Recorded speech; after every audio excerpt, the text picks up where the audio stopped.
C'est parti. On va donc continuer sur l'exemple de la semaine dernière, texturing introduction. Donc qui a abouti à l'archive test texture 1.0.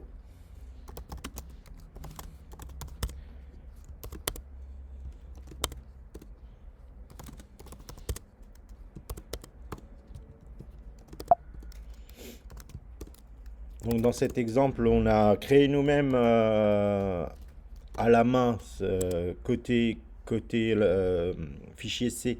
On a créé nous-mêmes une texture à 4 pixels, noir, blanc, blanc, noir. Et on l'a transféré à OpenGL et on a vu quelles sont les étapes pour faire tout ça, le transfert, et puis l'utilisation, et puis enfin, côté shader, comment récupérer ce qu'on a transféré et l'appliquer à une surface. Maintenant, je vais exploiter cet exemple pour faire un monde un peu plus grand, mais dans lequel je vais me balader. Un monde plus grand parce que ça va me permettre de vous montrer quelques défauts qu'on va voir quand on va grossir la taille du plan du sol et qu'on va avoir quelque chose qui part vers l'infini, entre guillemets, vers loin. Et donc, toutes les histoires de comment interpoler la texture pour avoir le meilleur rendu possible. Donc tout ça, enfin, pour tout ça, on va avoir besoin d'un peu de déplacement dans l'espace.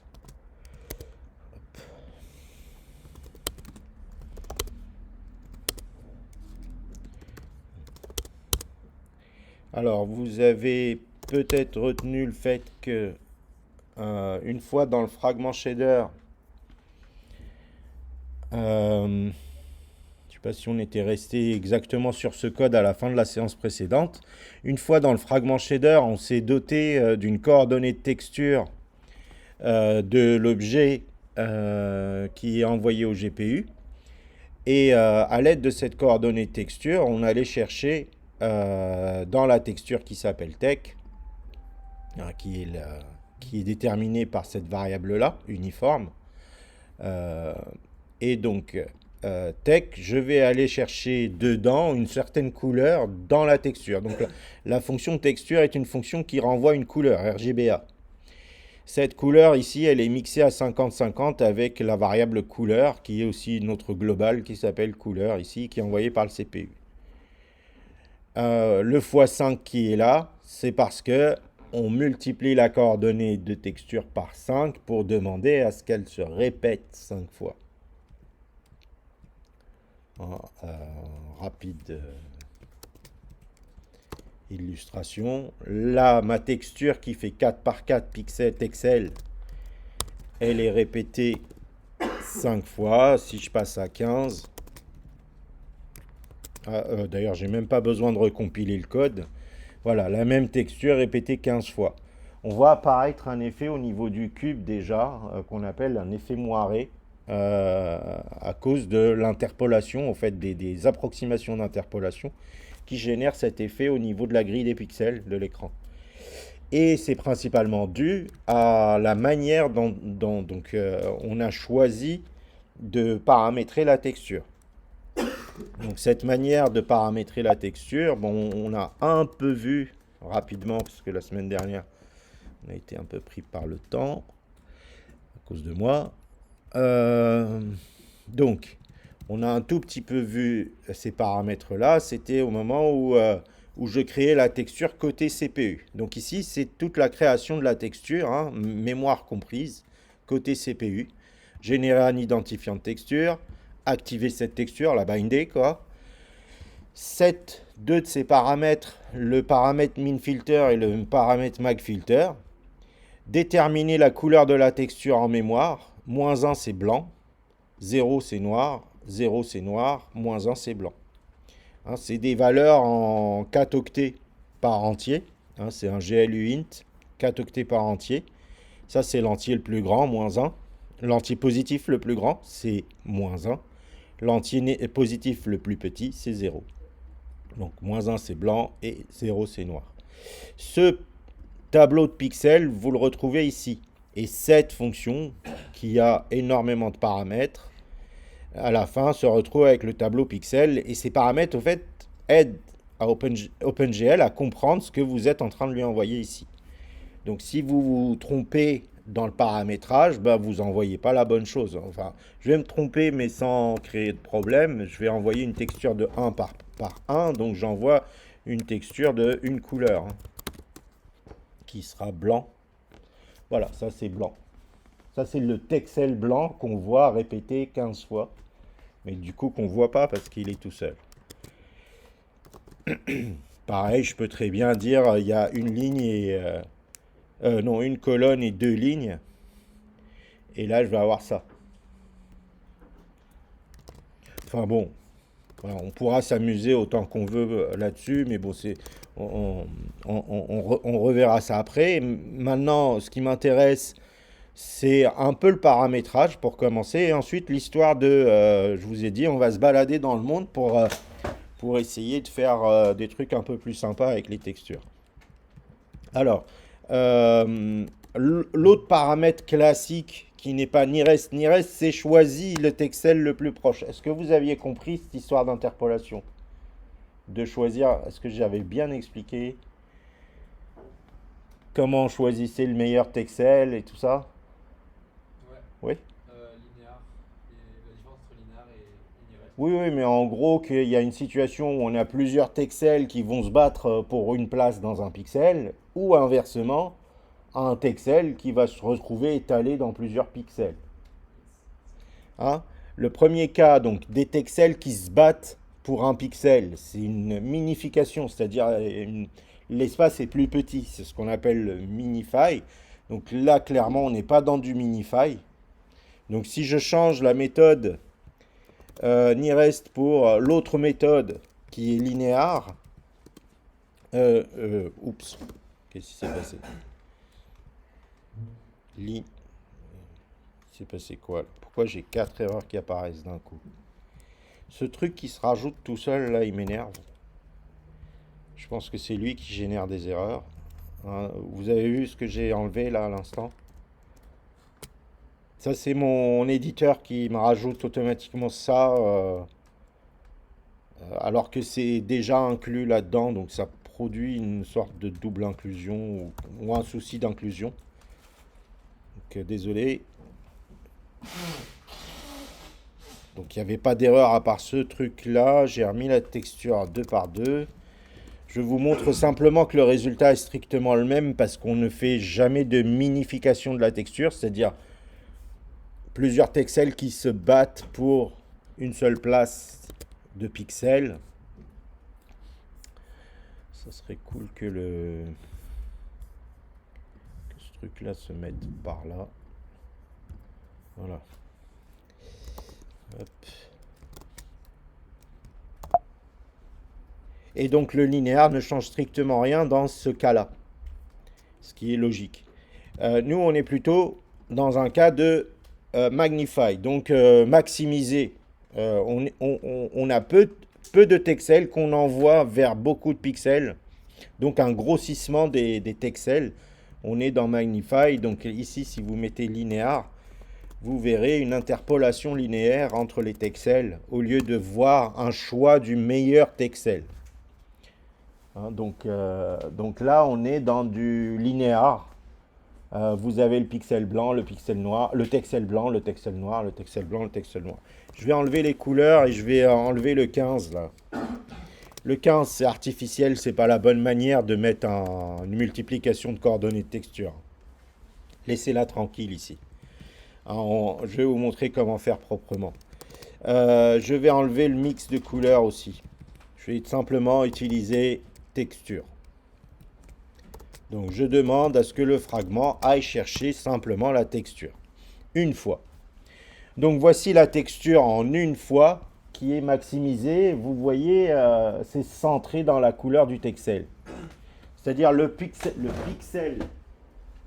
Enfin, il faut voir ça d'un point de vue surface. La coordonnée de texture, je vous ai montré les coordonnées de texture visuellement. rouge, le vert, Oui. c'est jaune, Oui, oui, en bas, voilà. c'est noir. Ok, ok. Tac. Donc, C'est dans la vidéo en tout cas. dans chacune des surfaces, celle des L1, celle des L2 ou celle des... Oui, Je viens de ok. sortir.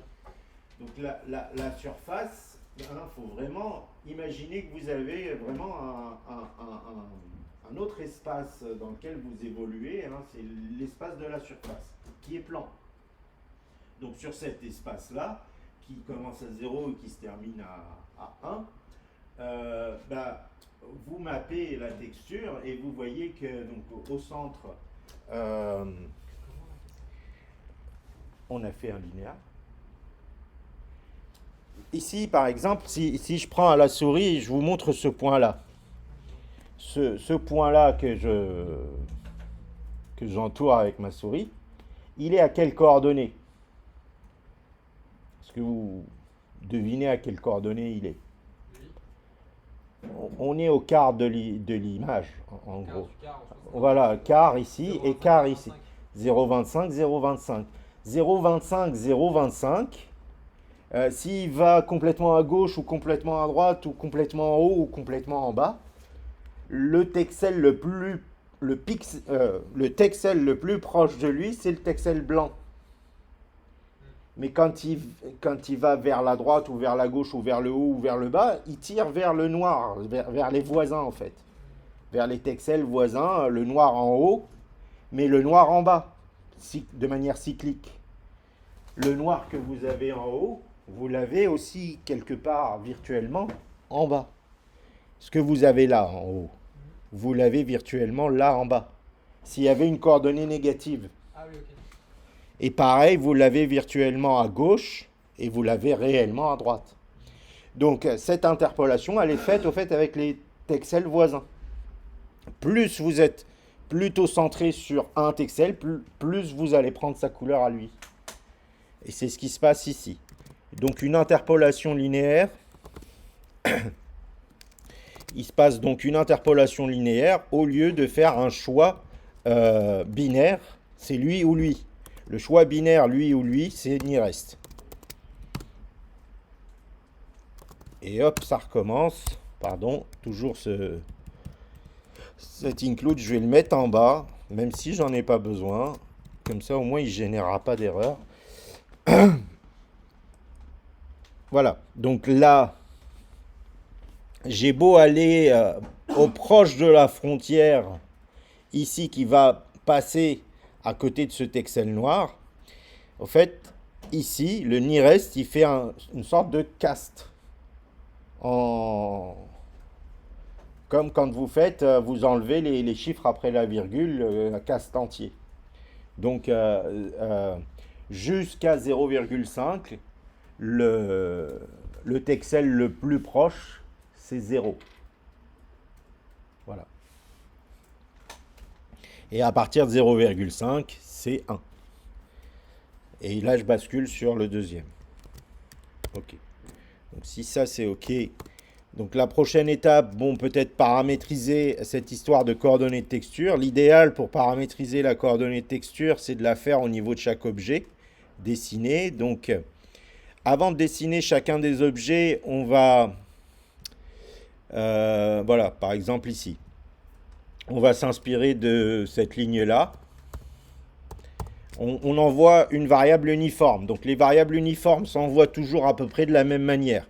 Ma variable uniforme, c'est une variable que je souhaite envoyer. C'est une variable qui va me dire combien de fois tu répètes en X une texture ou combien de fois tu répètes en Y une texture. L'idéal pour ça, c'est de mettre des nombres flottants. Donc 2 flottants, ça vaut donc ici 2F. 2F, c'est avec 2 de l'autre côté. On va lui donner un autre nom à ce 2F. On va l'appeler TextScale. Ou TextMult. TextScale. Non, Mult. Oh, je sais pas. J'ai du mal à me décider. TextMult. Disons que là, c'est quel objet qui se dessine en premier? Je crois que c'est le cube. On va mettre un x2. 2 fois en X et en Y. Donc j'envoie l'info d'étage, non. J'envoie l'info de multiplication de la coordonnée de texture. Voilà, de 2. Pour cet objet, alors pour cet objet, enfin si vous vous sentez plus à l'aise de rapprocher cette information de l'objet que vous dessinez, vous avez le droit. L'info que je vais envoyer là, à ce moment-là, il faut juste l'envoyer avant que votre objet se dessine. Donc pour le cube qui est dessiné avec cette fonction, j'envoie juste ça un peu avant. Pour le plan, pareil, vous envoyez ça un peu avant. Et par exemple, pour le plan, on va mettre plus, oui, 10, j'allais dire. Ok. Je veux voir les effets désagréables à l'œil, mais sur le plan. Donc, ce tech mult, j'en fais rien pour le moment. Donc, il s'agit d'en faire quelque chose. Le mieux, c'est d'en faire quelque chose dans le vertex shader.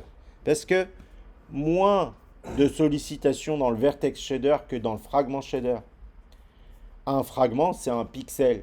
Il y a autant de fragments que de pixels, voire plus de fragments que de pixels. Du coup, d'un point de vue calcul, c'est moins rentable de faire des calculs dans le fragment shader. Quand, quand vous en avez besoin, pas le choix. Mais quand vous n'en avez pas besoin, c'est mieux de faire les calculs. Surtout quelque chose comme ça qui ne change pas beaucoup. De la faire plutôt dans le vertex shader. Par exemple, pour le plan, il y a 4 vertices. Et combien de pixels? Bah, 1 million. Donc autant le faire que 4 fois, quoi. Et donc la tech chord que vous récupérez là à l'origine de ce code-là, vous la multipliez par le tech mult. Alors tech mult fois ce truc-là. Le tech mult, il faut quand même le déclarer. C'était un uniforme. Comme c'était deux flottants, vous mettez vec2 et il s'appelle tech mult.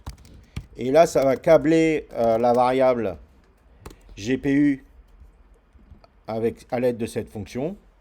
Ça va la retrouver et ça va lui affecter 10-10 juste avant de dessiner le plan. Et ça lui aura affecté 2-2 juste avant de dessiner le cube.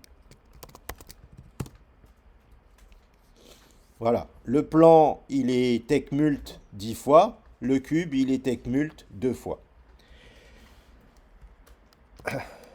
Alors, on va passer à un peu de modélisation maintenant. On va grossir le plan. Alors, notre NIR et notre phare, où est-ce qu'ils sont? La matrice de projection, elle est là. Notre NIR est 2 fois devant nous. Notre phare est 1000 fois devant nous. On peut très bien imaginer 1000, c'est peut-être beaucoup, mais c'est pas si infaisable que ça. Donc on va dessiner notre plan avec un scale de 1000. Bon, je l'écris en dur, hein, vous ferez une version plus propre. Moi je mets directement 1000 ici. Et donc mon plan, il va devenir, au lieu qu'il soit 5 fois plus grand, il est 1000 fois plus grand. Vous voyez, on ne voit plus du tout le truc de la même manière. Hein, et vous voyez au fond comment ça se comporte. Alors, vu que notre plan est devenu énorme, c'est comme si vous aviez une surface énorme dans votre maison, vous n'allez pas acheter juste 10 x 10 carrelage. Comme votre surface, elle vient d'être multipliée par 200, faut acheter plus de carrelage, quoi. Donc votre scale de texture, il faut l'augmenter. Donc votre mule de texture ici, j'ai fait un fois 200. Hein. Déjà, je fais un fois 10. Voilà, j'en ai un peu plus. Peut-être c'est le bon dosage que j'ai envie d'avoir. Parce que l'étape d'après, j'ai envie de faire semblant de me balader au clavier là-dedans. Donc, bon, bah, peut-être encore un. pas, vous me dites si ça vous va. Et vous voyez les effets au fond là. Ça, c'est un problème hein, qu'on apprendra à régler avec les outils, les bons outils. Mais vous allez voir, si je commence à bouger la tête, ce problème, il sera pire. L'effet moiré hein, en question. Donc ce problème, on peut déjà regarder ce que ça donne si je mets un linéaire ici.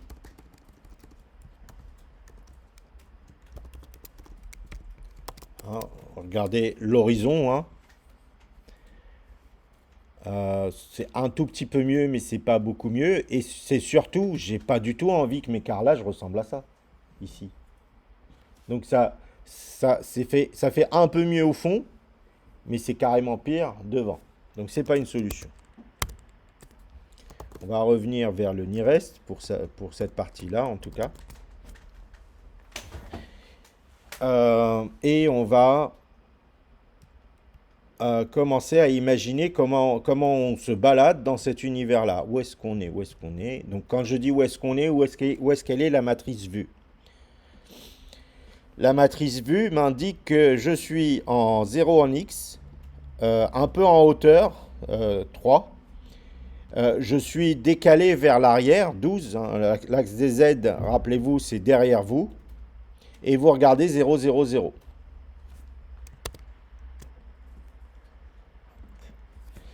Alors, l'idée, c'est de faire en sorte de nous visualiser dans ce monde et d'implémenter ce qu'il faut implémenter pour que je me déplace dans ce monde. Donc ce monde, je vais commencer par le voir par le dessus. Donc ici, j'ai l'axe des Z et ici, j'ai l'axe des X. Allez, comme mardi, j'ai un décalage entre le son et l'image. Au final, sur les deux, ça se voit pas. Ah ouais? Ouais. Ok, très bien. Donc,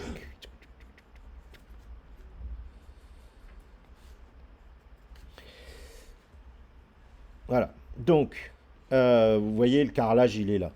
Enfin, le plan, il est là.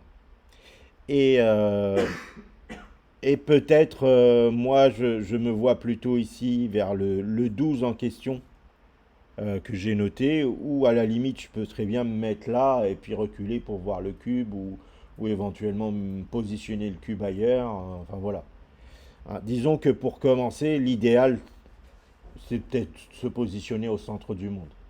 Donc le centre du monde, c'est là. Et comment on va s'imaginer donc on va s'imaginer à l'aide d'une paire de coordonnées, X et Z. Hein, donc je suis représenté par les coordonnées X et Z et j'ai besoin de quoi d'autre pour me déplacer sur ce plan. Alors c'est pas une caméra free fly, c'est plutôt une caméra FPS, First Person Shooter. Voilà, où on suit le sol. On peut regarder vers le haut, hein, ça ne nous empêche pas de regarder vers le haut ou de regarder vers le bas. Mais juste, la question, c'est quelle est l'information minimale pour nous déplacer dans ce monde-là. C'est-à-dire, me déplacer dans ce monde, c'est me dire, ok, je suis en train de regarder dans une direction ici. Si je fais des pas en avant, bah, j'avance. Si à un moment, je tourne la tête à droite, et je fais des pas en avant, j'avance. Si je tourne la tête par là, je fais des pas en avant, j'avance. Hein, l'idée est de pouvoir comme ça se balader dans ce monde-là. Et qu'est-ce que j'ai fait à chaque fois? J'ai tourné la tête. Donc c'est cette flèche qui m'intéresse en fait. Cette flèche, je peux la représenter par un vecteur ou simplement par un angle. Ce qui est peut-être beaucoup plus simple. Donc c'est un angle. Alors, vous avez pour habitude de marquer les angles en fonction d'un repère qui est souvent plutôt XY comme ça. Et puis l'angle, vous le mettez comme ça. Bon, moi je vous propose de rester sur l'imaginaire qu'on a là et de dire que si je suis là et que je regarde dans cette direction, Bah, l'angle, c'est l'angle par rapport à l'axe des Z. Oui, par rapport à l'axe des Z. Négatif même. Ou alors je pars avec un angle de moins 180. 100, non, 0 c'est là. Oui, 180 ou moins 180 c'est la même chose. Soit je pars avec un angle qui part d'ici et qui fait tout le tour. Ou soit je dis ça, le 0 il est là, vers le fond. Tout est possible, hein. On fait juste un choix là. On part avec 0 c'est vers le fond. L'angle 0 c'est je regarde les Z négatifs. Ouais, c'est bien. Ok. Et donc là, ça veut dire, j'ai augmenté ou j'ai diminué? Tu Euh, vas vers zéro. hein. Tu vas par là. Là, je suis en train d'augmenter, hein, dans ce sens-là. Trigonométrie. Donc ici, on a fait un plus alpha, plus 30 degrés par exemple. Donc, d'ailleurs, est-ce que c'est mieux de l'appeler alpha ou θ? Je sais plus. C'est par rapport aux longitudes et les latitudes. Euh, Plutôt θ normalement. Bon, peu importe.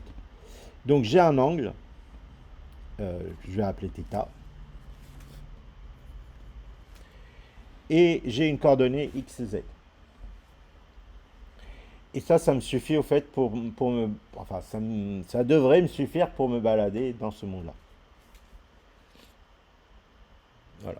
Donc je vais commencer par créer la structure qui me permet de faire ça, et puis commencer à ajouter les fonctions qui me permettent de utiliser ça, modifier ça, et puis on va voir ce que ça nous donne comme résultat.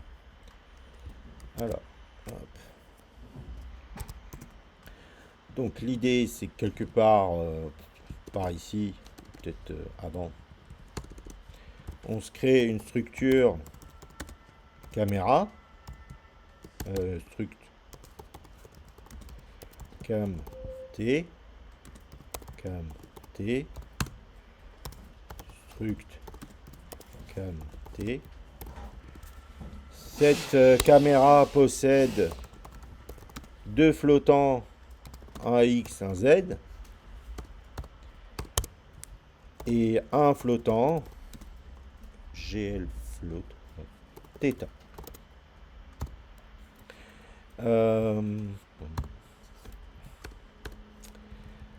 Je me crée une variable globale de ce type-là, statique camt underscore cam égale, et on va se positionner en 0, 0 et avec un angle 0. Et donc là, on est censé regarder vers le fond. Donc la structure, ma caméra de cette structure-là. Elle a bien un x égale 0, un z égale 0 et un θ égale 0. Comment on applique ce x, y et ce θ, ce x, z et ce θ? Eh bien, tout simplement en allant dans la fonction lookat, qui elle gère la caméra. Le x de la caméra, bah, c'est le x du lookat. Donc ici, vous mettez cam.x. Le y de la caméra, on ne l'a pas déterminé. Est-ce qu'on se le rajoute dans la variable? Comme ça, on n'en parle plus. Ok. On se le rajoute ici. Et on écrit le 3.0. Ça nous allait comme hauteur, là? 3. On peut se mettre plus bas si on veut. À 1 normalement, non? C'est pas ça la. Ouais, enfin, si on dit que l'unité, c'est la taille du Du personnage. personnage. Ouais, on peut mettre, hein. On peut mettre un. Pardon, je me suis trompé. Et- hop. Maintenant, il y en a une de plus, hein. X, Y, Z, θ. Ok? X, Y, Z, θ. Où est-ce qu'elle est la caméra? Le lookat, pardon. Cam X, cam.Y, et là, cam.z. On regarde vers où? Je ne sais pas encore. Alors, comment on fait pour savoir vers où on regarde? Il faut rotate Hmm, en fonction de l'angle. oui, il faut utiliser l'angle.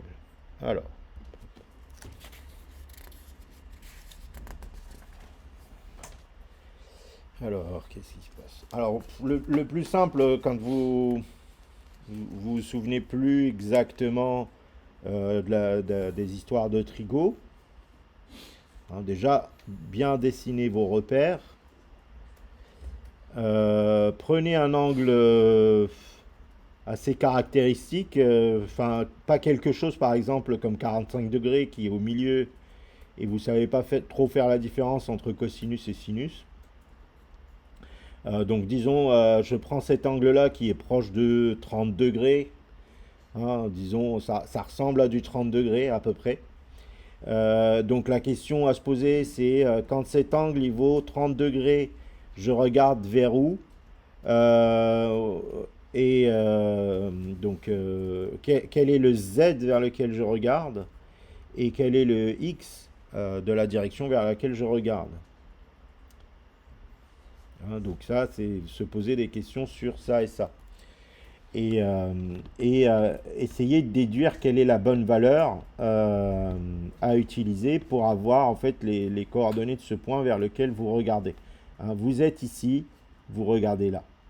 Donc partant de là, il faudra rajouter deux valeurs, hein, enfin rajouter une paire de valeurs, x et z, pour regarder ici. Pour le y, on gardera la même hauteur, hein, on regarde en face de nous, ni par terre, ni au sol pour le moment. Donc, quand je regarde pile vers le fond, j'ai un z qui est de moins 1 et un x qui est de 0. Hein, quand l'angle est nul, qui est-ce qui donne quelque chose de proche, enfin, qui ressemble à moins 1, ressemble au signe près. Quand un angle est nul, qui est-ce qui au signe près donne quelque chose de 1? Ouais, c'est cosinus. Donc a priori, le cosinus est lié au z. Z, c'est cosinus de θ. Alors, au signe près, hein, quand je suis donc à θ égale 0, le z que ça produit, c'est moins 1. Et moins 1, c'est à peu près par là. Donc, a priori, je pars sur moins cos θ. Vous voyez ici, l'angle, il a augmenté. Et donc, le cosinus, ici, diminue en valeur absolue, mais augmente en valeur pure. Donc, quand l'angle augmente, le cosinus, donc si j'étais à moins 1 là, là je suis à une autre valeur qui est plus petite en valeur absolue. En quantité plus petite en valeur absolue, mais plus grande en valeur signée.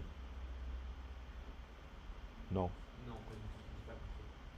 Par rapport à Parce quoi? que si je dis moins 1 et moins 0,5, Hmm. moins 0,5 est plus grand que moins 1. Enfin, on n'a pas Oui, l'habitude. d'accord. Oui, C'est pour ça que je effectivement. parle depuis tout à l'heure de Alors quantité absolu, forcément. valeur absolue. Voilà, c'est tout. C'est juste. Si on parle que de valeur absolue, oui, 0,5 c'est plus petit que, que. Voilà, c'est tout.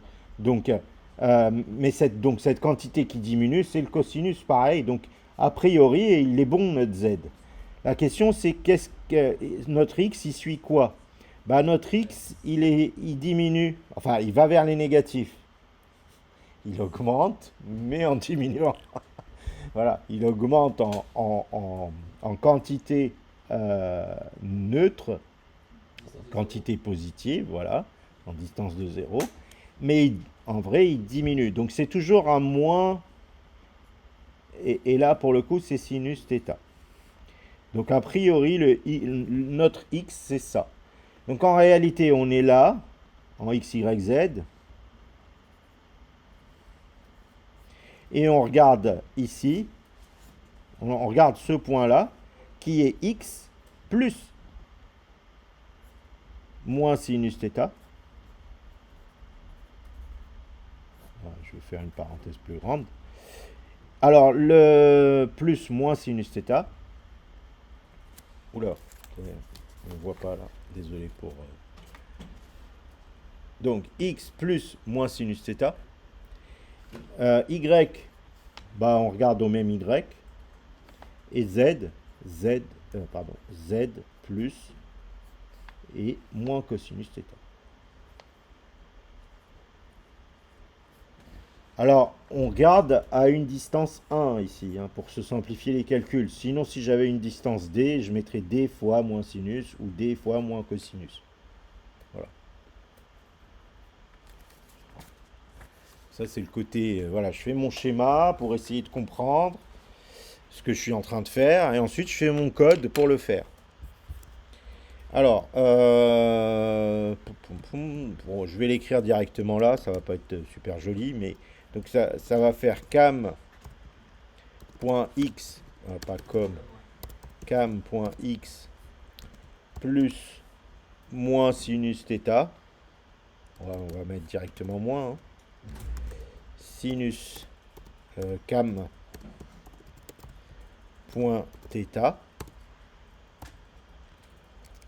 Le y, on a dit, on regarde à la même hauteur pour le moment. Cam.y. Et le z, c'est cam.z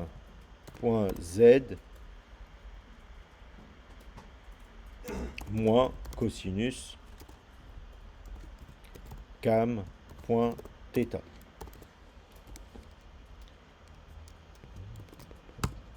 Voilà. Alors, je suis là et je regarde là. Et ma tête est orientée vers le haut. Enfin, le haut de ma tête est orienté vers le haut.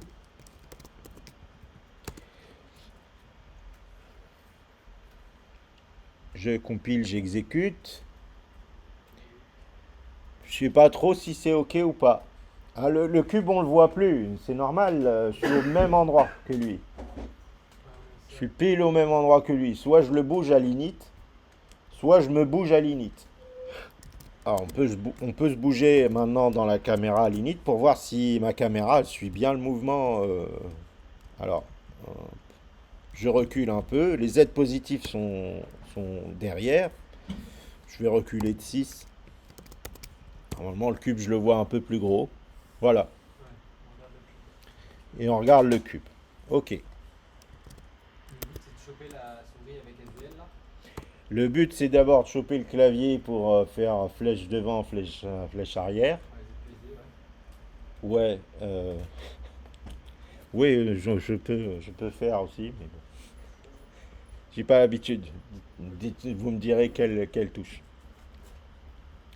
Et puis éventuellement la souris pour regarder vers le haut, regarder vers le bas. Euh, donc, le mouvement. Le mouvement égale le temps. On a déjà vu ça, le mouvement égale le temps. Hein. Dès qu'on bouge, il faut parler de temps. Oui, on a récupéré le bloc de temps ici. Ok.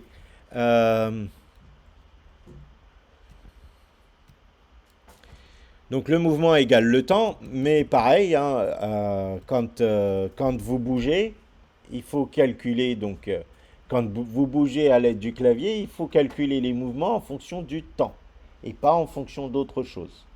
Alors je vais parler d'un truc purement interface graphique et purement comportement d'interface graphique. Votre bureau est paramétré pour répéter des touches à une certaine fréquence. Ok. Donc vous répétez les touches à une certaine fréquence et ça c'est dans vos paramètres de machine. Alors, je parle de ça parce que souvent, les étudiants, enfin, ou les débutants, vont en fait mapper le clavier sur un key pressed. Et le key pressed, c'est ça en fait. Là, ça envoie des key pressed. Et ça, c'est paramétré en fonction de votre bureau, quoi. Moi, je veux absolument pas être dépendant de cette fréquence-là. Donc je veux que quand j'appuie touche appuyée, que je sauvegarde un état touche appuyée, et quand elle est relâchée, un état touche relâchée. Et qu'entre les deux, moi, j'ai pas besoin de savoir si ça répète ou pas, ça m'intéresse pas. Les répétitions système, ce qu'on appelle les répétitions système, moi, j'en veux pas. Je veux juste l'état down et l'état up de la touche. Ok, on arrête d'avancer quand on relâche la touche. Voilà. Ok, Et donc, on sépare bien les deux états de la touche. Donc, on va créer du coup un clavier virtuellement. Alors, je peux créer un clavier d'entier ou de booléen. Enfin, bon, c'est plus long à écrire, booléan. Boolean keys euh, qu'on va qu'on va mettre à false, false, false. Je disais c'est plus long à écrire parce que il y a les constantes qui vont avec. Mais allons-y, c'est pas grave. Hop. Donc, combien de touches on a dit? 4. Alors, on aurait 4 touches de clavier. Je les mets toutes les 4 à false.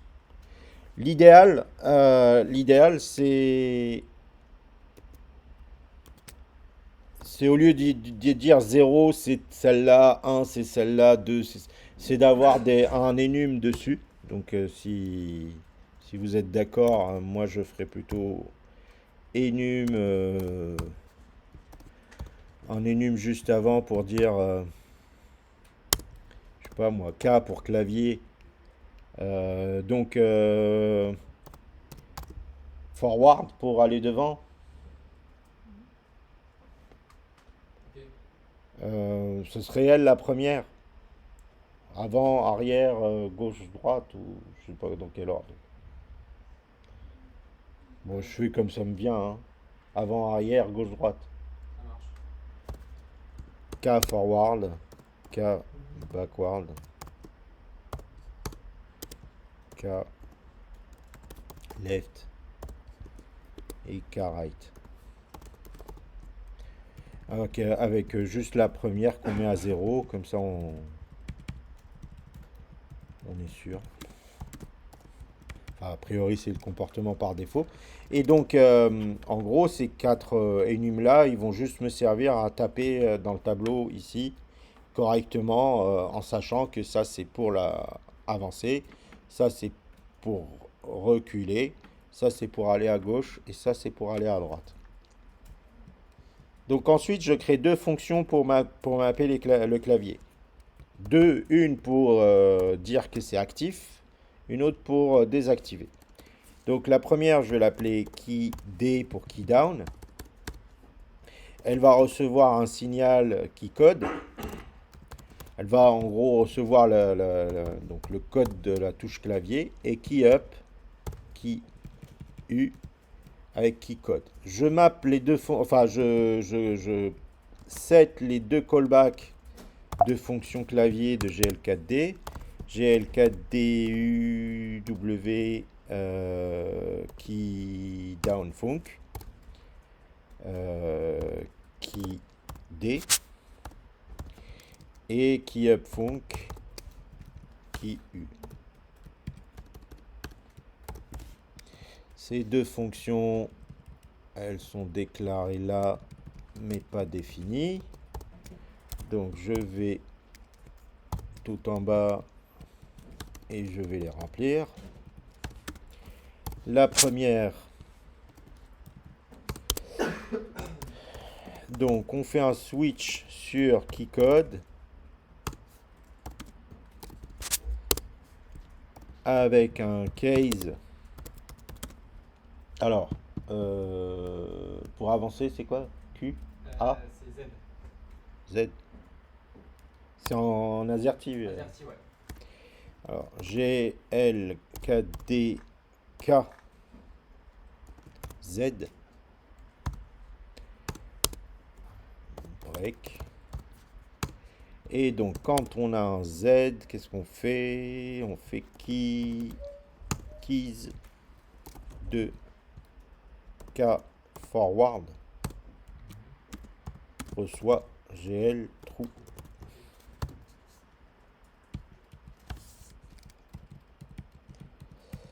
Donc ça c'est Z. Pourquoi on a mis un D après dans le nom de la fonction? Qui D? Key down. Ok.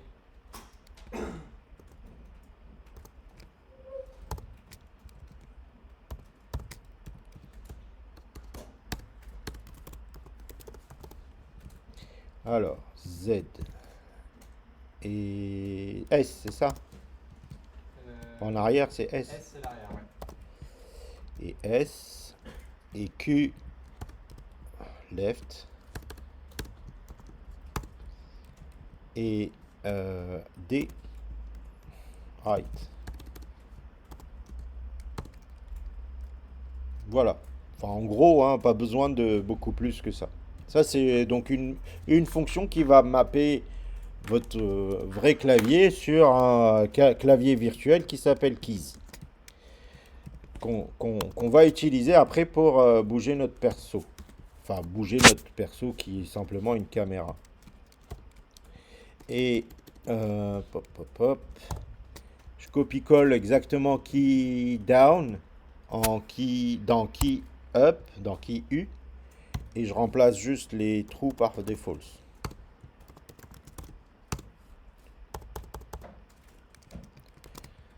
Et voilà. Donc j'ai mes deux fonctions qui mappent le clavier. Et maintenant, qu'est-ce qu'on fait? Ben, on fait une simulation. Alors, de préférence, les simulations, on les fait dans une fonction idle. Mais bon, on a déjà récupéré le temps ici. On peut. Donc, généralement, les simulations, faut pas en faire autant que de draws. Alors, vous pouvez, je l'avais déjà dit, vous pouvez avoir par exemple à dessiner deux fois dans le cas d'une application de réalité virtuelle. Vous allez faire un dessin pour l'œil gauche, un dessin pour l'œil droit. Et par contre, une seule simulation par exemple, de déplacement. Bon, là, on n'est pas dans ce cas-là, donc on va pas trop se prendre la tête. C'est juste, faites du coup le déplacement avant de commencer le dessin. Donc, disons que si vous avez une fonction qui va gérer le déplacement, qu'on va appeler, je sais pas moi, déplacement, euh, vous l'appelez là, quoi. Avant de commencer le reste, je l'appelle là juste pour profiter du DT qui est calculé. Et comme ça, je l'envoie parce que tout déplacement, c'est mieux qu'il soit dépendant du temps. Donc, void, bon, je vais pas la prototyper en haut, static void, déplacement. Non, elle prend un double. Oui, elle prend un double DT.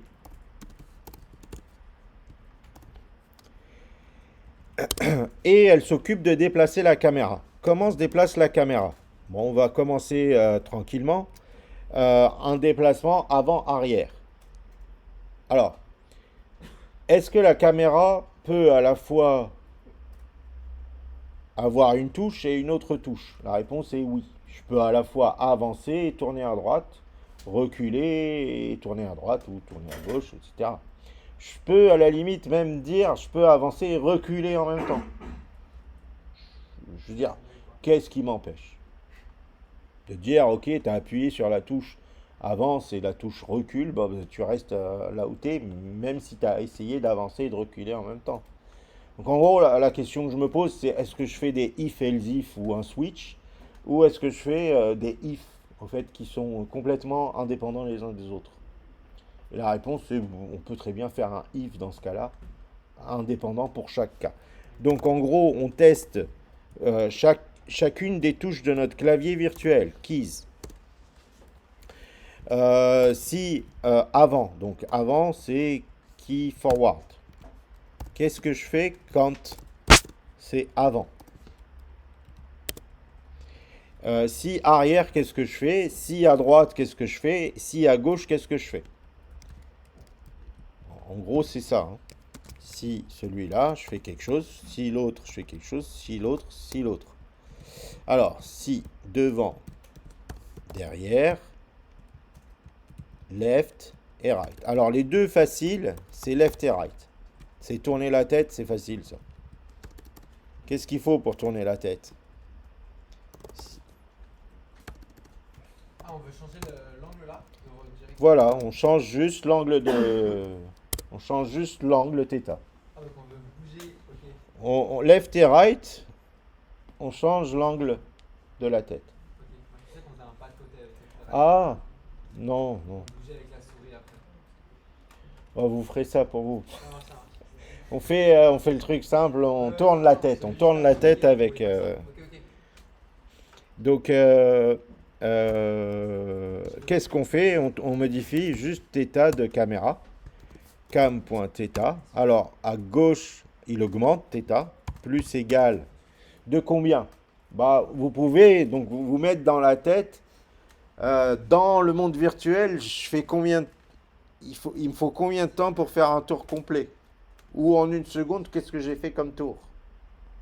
C'est-à-dire, est-ce que je tourne en une seconde, je fais le tour de moi-même en une seconde, ou il m'en faut peut-être ouais, deux ou quatre, 4 secondes pour tourner autour de moi? Hein? 3 secondes pour tourner. Donc il faut 3 secondes pour tourner. Donc un tour, c'est 2 fois m pi. Un tour, c'est ça. 2 pi. S'il vous faut 3 secondes pour tourner, donc vous divisez par 3. Et tout ça fois le temps. Voilà la formule. Votre formule de déplacement, enfin de rotation peut-être. Nos angles, ils sont en radians parce que c'est les fonctions de math.h. Et là, c'est dans l'autre sens. C'est un moins égal. Donc déjà, on peut tester ça. Déjà, on peut tester ça, si ça marche. Et ça marche pas. Ah non, ça marche pas parce que c'est... Mais je teste sur les flèches. Voilà, je tourne la tête à droite, à gauche, à droite et à gauche. Ok?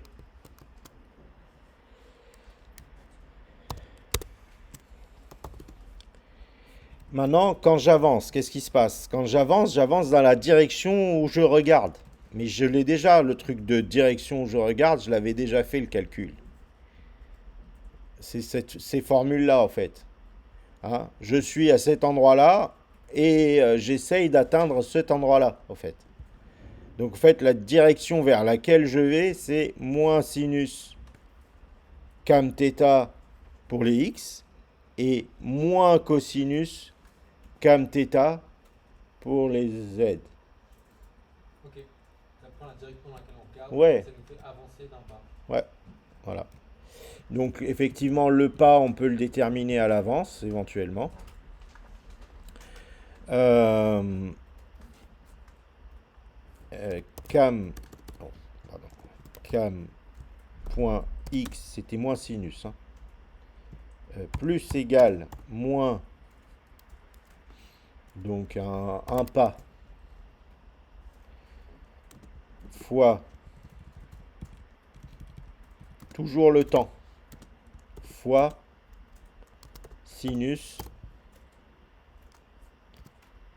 cam point θ. Je suis bon là, sauf le pas.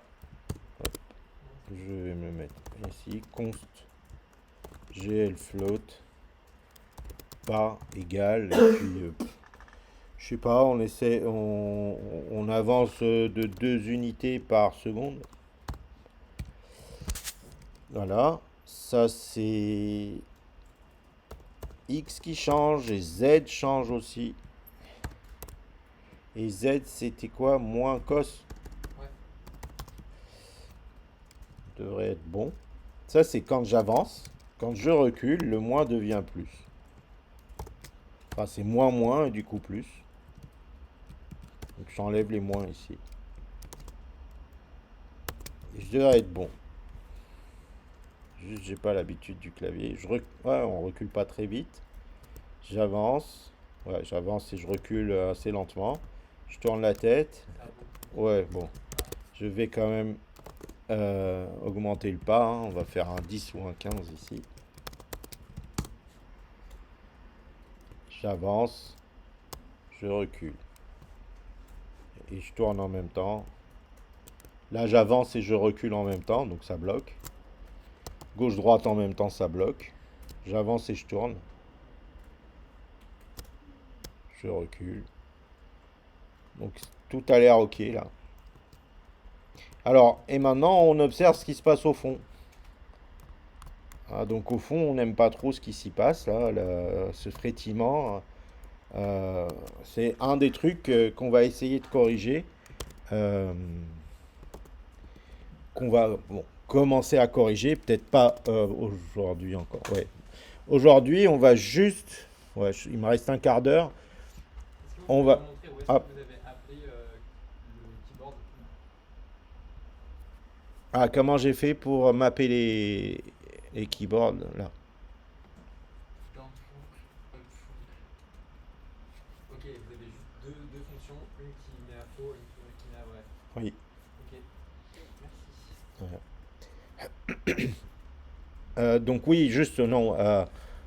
Sur les 15 minutes qui restent, et avant d'attaquer toutes les variations ensuite des paramétrages de texture, je vous propose de changer de texture pour passer, passer à une texture sur image, basée image, enfin sur fichier image. Alors, mardi avec les Y, on est allé chercher une texture en ligne. Texture de carrelage. Ok. Bon, on va faire en sorte que cette texture de carrelage soit utilisée pour le sol. Et puis on fera un truc à la main pour le cube. Le cube, on continue à rester avec une texture faite à la main. Mais là, comment faire pour charger carrelage.png par exemple. Donc pour ça, donc je propose de copier le dossier image qui est là.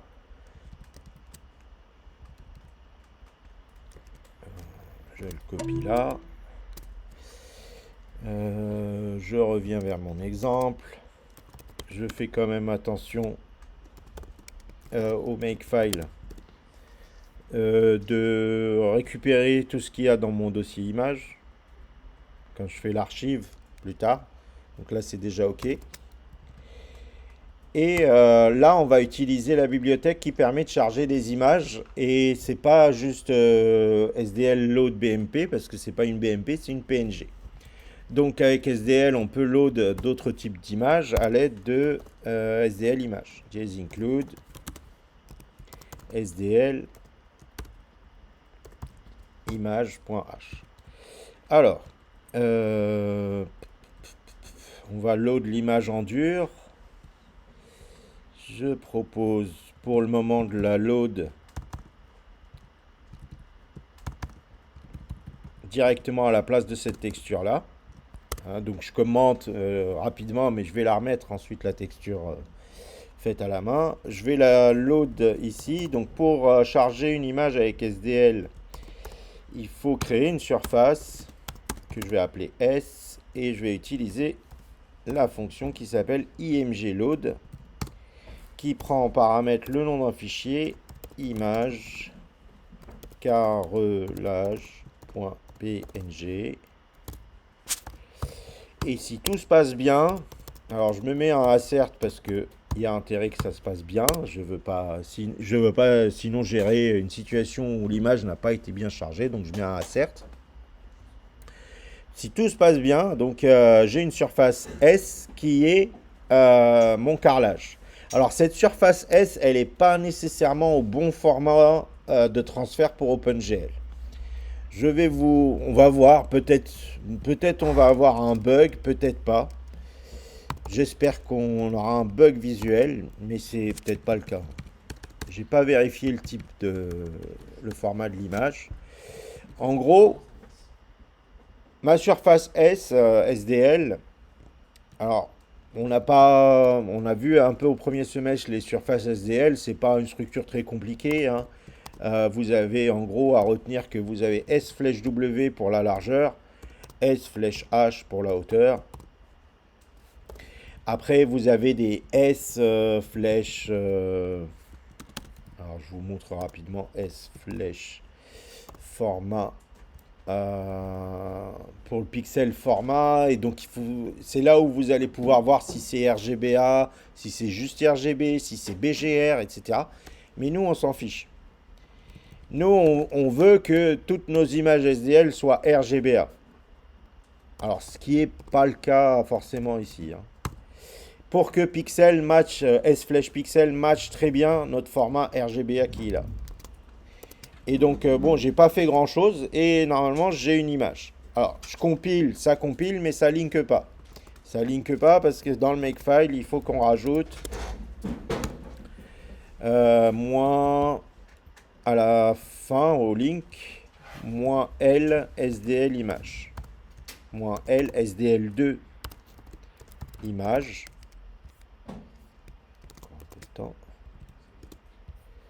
Et là, ça link. Et ça, c'est faute.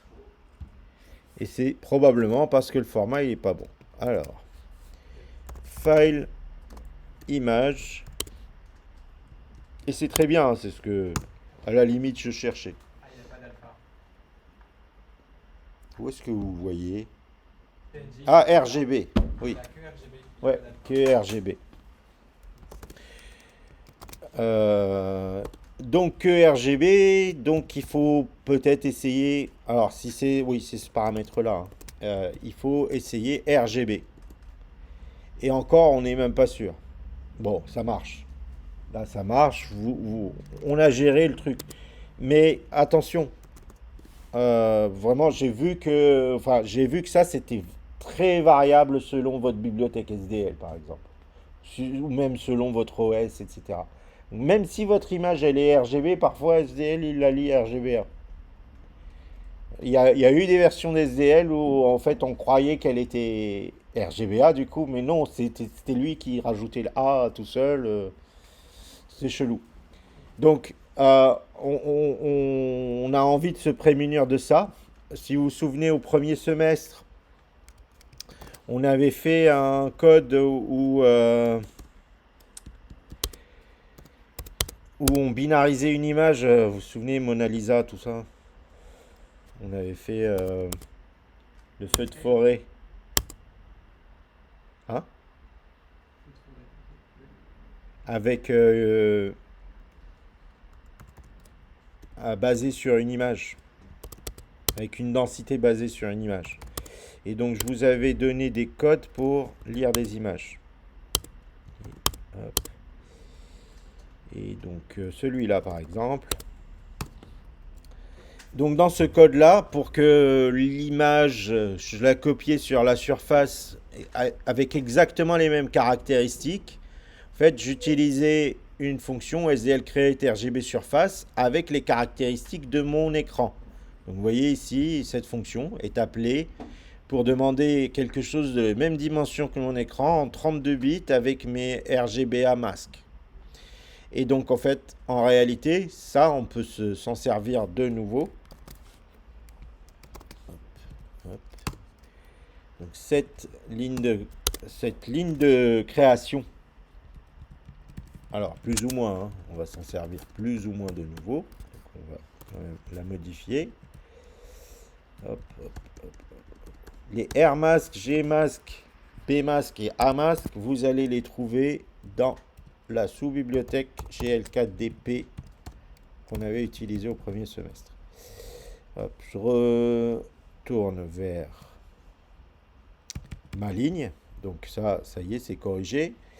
Ça, c'est les largeurs et hauteurs de la fenêtre. Non, moi, je veux que ma nouvelle surface soit de la largeur de ma surface S et de la hauteur de la surface S. Voilà.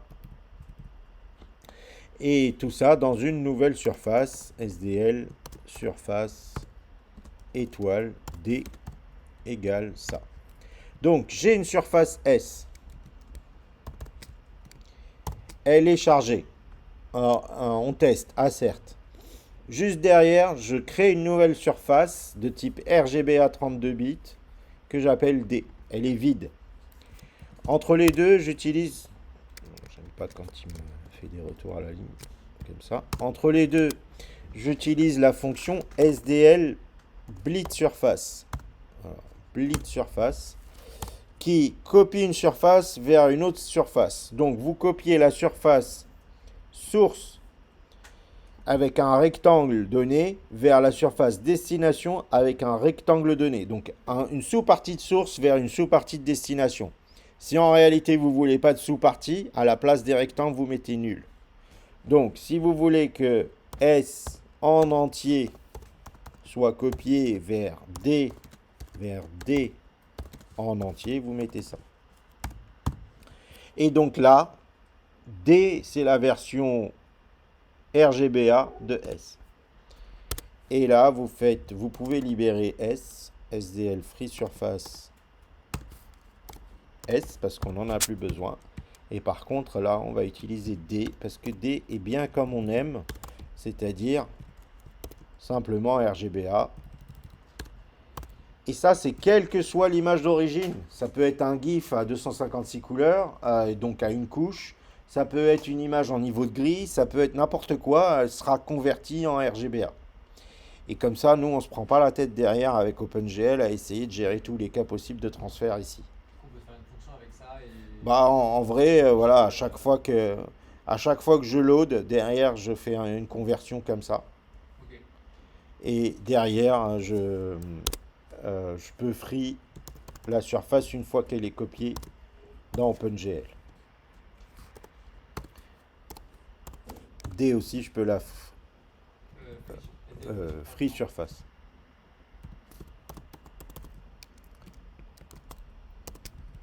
Et pareil pour S. Elle a été free avant. Ok. Donc là, on est bon sur le format. J'aimerais juste maintenant quand même ne pas perdre mon image que je faisais à la main. On va finir là-dessus. Donc mon image que je faisais à la main, elle allait dans la texture, mais bon, il n'y a pas la place pour deux. Alors on va faire deux textures, des textures. Et là, on va passer à un tableau de deux éléments. On va mettre 0 pour le premier. Et du coup, on passe à un tableau de deux éléments ici. Je passe juste le tableau.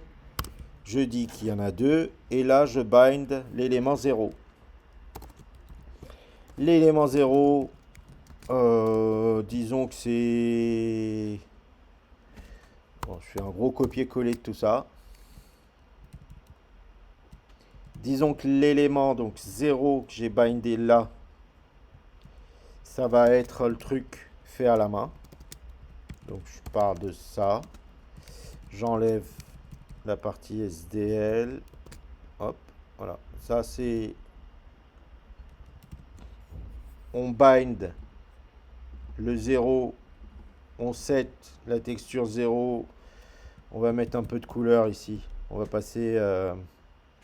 alors blanc, rouge, vert, noir.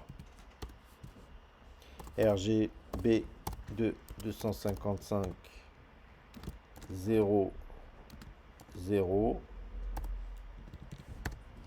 RGB de 0 255 0.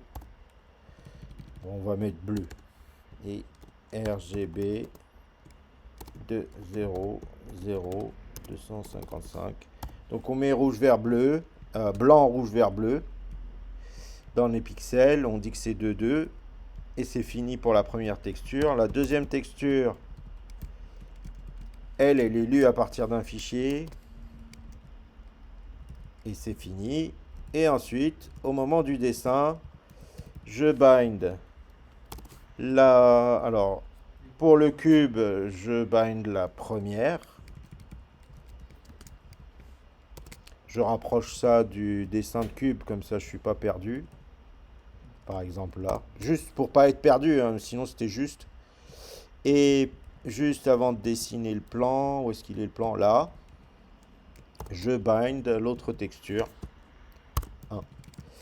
Et ici, dans le kit, attention, donc, je vous tester la case 0. Si la case 0 existe, enfin, est non nulle, alors vous delete deux éléments à partir de là et vous remettez la case 0 à 0. Et c'est bon. Au moins là, on finit sur un code où on a un cube avec des couleurs et un carrelage. Et j'essaye toujours de me déplacer avec les flèches, c'est par habitude. Et voilà, on peut se déplacer. Donc, voilà, on va terminer là-dessus pour aujourd'hui. Et la semaine prochaine, on voit tous les petits détails de comment éviter les petits bugs sur les textures et éventuellement, s'il nous reste du temps, peut-être commencer à mettre un ciel, un dôme de nuages par-dessus la tête. Enfin bon, vous me proposez quelque chose d'ici là, quoi, Ok.